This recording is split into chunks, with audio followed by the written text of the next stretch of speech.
just basically transfer everything and then avoid all the tax and probate and all these problems. And I think that is the key. If it sounds too simple, it usually is. And a lot of times gifts create a lot more problems than they solve. And what I mean by that is there's two big issues when you make a gift during your lifetime. There's a tax issue and there's a nursing home issue. So let's talk about the tax issue. When you transfer something during your life, you transfer your cost basis. So if you bought a house for $75,000 and you transfer it to your kids, and the house is now worth, let's call it $250,000.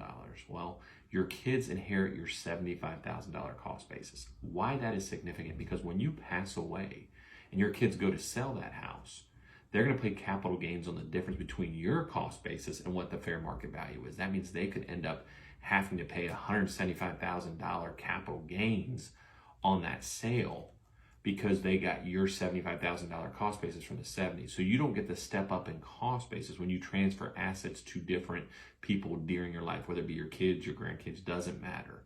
So that's a big capital gains that most people miss, and it's pretty painful. I mean, you've seen the capital gains tax rates, right? They keep going up and up. That could be 20%, 25%.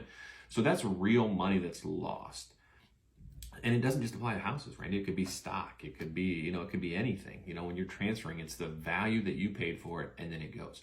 You're also subject to gift tax, believe it or not. In America, the giver, not the receiver, pays gift tax. Now, the gift tax number is astronomical right now for everyday folks, so we're not going to get into that. But you technically should be filing a gift tax return if you're making gift transfers to family members during your lifetime. So there's a lot of moving parts when you start giving stuff away.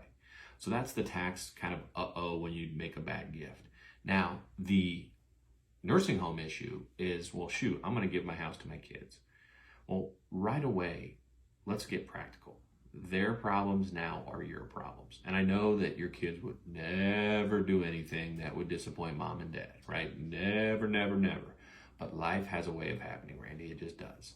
And whether it be they file for bankruptcy, get a divorce, get sued, it doesn't matter. You're probably house hunting.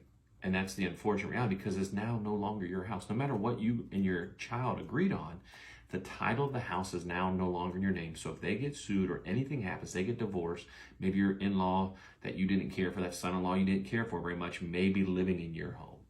And I think that's something that everyone seems to forget, and they don't think it happens. Just Google it. Like, kid transfer, nursing home protection, divorce. Put those things in there and you will see stories all over the place popping up of nightmare scenarios where people are trying to avoid the nursing home spend down and ended up creating way more problems. So, that is kind of the real life issue. The other issue is you have to get it outside your name for 5 years. So if you transfer something that's only been in, your kid's name for 2 years and you go in the nursing home, they're going to look back, claw back, and you're going to have a penalty period. And people need to understand how those things work and how the dynamics of all this plays together. And if you're spinning your head, wheels right now and scratching your head saying, I don't get it, that's okay. You didn't go to law school, and go to school for 7 years. You didn't practice in this. That's why you need an estate planning elder care law attorney to handle this issue. You shouldn't handle these issues alone. These are some of your biggest assets on your balance sheet. Do you really think it's as easy as a $200 deed transfer? And I think that's where we kind of shake our head. You've built these assets and this equity over a lifetime. Don't you think it's worth a meeting that's free to sit down with an estate planning and elder care law attorney to make sure you understand the repercussions of any transfers you were contemplating? And folks, that is what we call our long-term care compass.